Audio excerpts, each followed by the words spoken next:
तसेच विश्वरत्न डॉक्टर बाबासाहेब आंबेडकर सार्वजनिक मिरवणूक जयंती महोत्सव 2026 तळेगाव लाभाडे यांच्या संयुक्त विद्यमाने आपण 14 एप्रिलची जयंती ही मोठ्या उत्साहामध्ये साजरी करणार आहोत।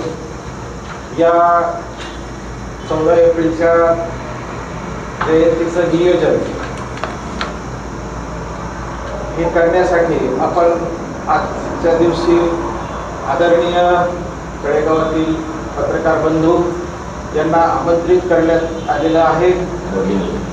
तसंच त्यांच्या पत्रकार भगिनीही सुद्धा यामध्ये समाविष्ट आहेत। या सर्वांचं मी प्रथम आमच्या मंडळाच्या वतीनं स्वागत करतो। अधिकृत स्वागत मी कदम साहेब यांना विनंती करतो की त्यांनी आलेल्या सर्व पत्रकार बांधवांचं स्वागत करावं। सुस्वागतम आलेल्या सर्व पत्रकार बंधू भगिनी, मास मीडिया या सर्वांचं मी भारतरत्न डॉक्टर बाबासाहेब आंबेडकर जयंती महोत्सव समिती, माता रमाई महिला मंडळ, पंचशील नगर महिला मंडळ आणि गावातील व तळेगाव परिसरातील सर्व बौद्ध बांधव यावेळेस एक गाव एक जयंती एक मिरवणूक असा उपक्रम आम्ही आमच्या मंडळाचे अध्यक्ष सुहासराव गरू यांच्या अध्यक्षतेखाली राबवत आहोत। हा कार्यक्रम करत असताना भारतरत्न डॉक्टर बाबासाहेब आंबेडकर यांची जयंती ज्यावेळेस आम्ही साजरी करतोय, नेमके बाबासाहेबांनी बाबा काय केलेलं आहे हे बरेच लोकांना माहितीच नसतं। त्यामुळं आजही एक परदेशी म्हणजे नाटककार पोंक्षे आजही त्या म्हणतात की बाबासाहेबांनी 1927 साली मनुस्मृतिका दळली। वास्तविक पाहता मनुस्मृतीमध्ये स्त्रियांना दुय्यम दर्जाची वागणूक आणि दुय्यम दर्जाचं समजलं होतं। स्त्रियांना कुठलेही अधिकार नव्हते। असं असताना बाबासाहेबांनी जे कार्य केलं म्हणजे बाबासाहेबांचं शिक्षण, बाबासाहेबांचं कठोर परिश्रम, त्यावेळेस म्हणजे वर्गात न बसता दाराच्या बाहेर बसून शिक्षण घेणं किती जिक्रीचं होतं। असं असताना बाबासाहेबांनी 32 पदव्या घेतलेल्या आहेत आणि त्या पदव्या घेत असताना स्त्रियांसाठी ज्यावेळेस घटना लिहिली त्यावेळेस स्त्रियांसाठी हिंदू कोडविल कायदा लिहिल्यामुळे सगळ्या भारताच्या पहिल्या महिला पंतप्रधान इंदिरा गांधी यांना तो मान मिळाला होता।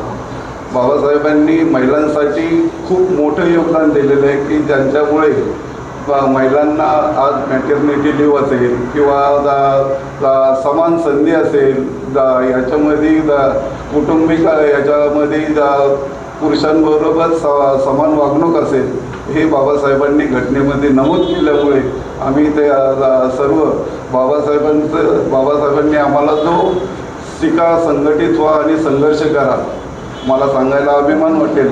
तळेगावसारख्या आमच्या रमाकांत नगरमध्ये राहणारे आमचे सर्व बौद्ध बांधव की ज्यांची मुलं आज बाबासाहेबांनी जो शिक्षणाचा आम्हाला आदर्श दिला आहे त्याच्यामध्ये म्हणजे मावळ तालुक्यातून तळेगावातून पहिली एक मुलगा आणि मुलगी IITला 98% मार्क घेऊन IIT पदवी पूर्ण केलेली आहेत। M.Tech होऊन आज ते परदेशात नोकरीला आहे।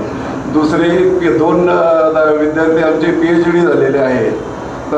काही विद्यार्थी आमचे LLB होऊन वकिलीची हे करतात, काही मेकॅनिकल इंजिनियर, मेकॅनिकल IIT क्षेत्रामध्ये MBA वगैरे होऊन असा शिक्षणाचं म्हणजे जवळजवळ 85% वर्ग हा आमचा शिक्षण आहे।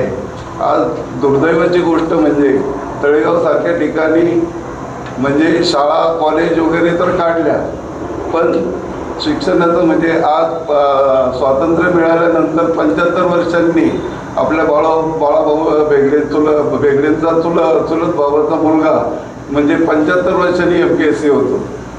म्हणजे आम्हाला दुसरं सांगायचा अभिमान असा की आमच्या वस्तीतील एक आरोग्य खात्यातील महिलेची मुलगी MPSC होऊन आज ATSची मोठी अधिकारी आहे। असं असताना म्हणजे बाबासाहेबांचं नुसती जयंती साजरी करायची नाही, तर बाबासाहेबांचं जे विचार आहे हे अंगीकारायचं हे सगळ्यात महत्त्वाचं होतं. आणि हा आदर्श ठेवून सुहासरावांनी यावर्षी ठरवलं की एक गाव एक जयंती व्हावी आणि एकच मिरवणूक सगळ्यांनी एकत्र यावं, असा जो उपक्रम राबवलेला आहे. मी सुहासरावांना विनंती करेन की त्यांनी पुढचं सर्व मार्गदर्शन करावं. नमस्कार.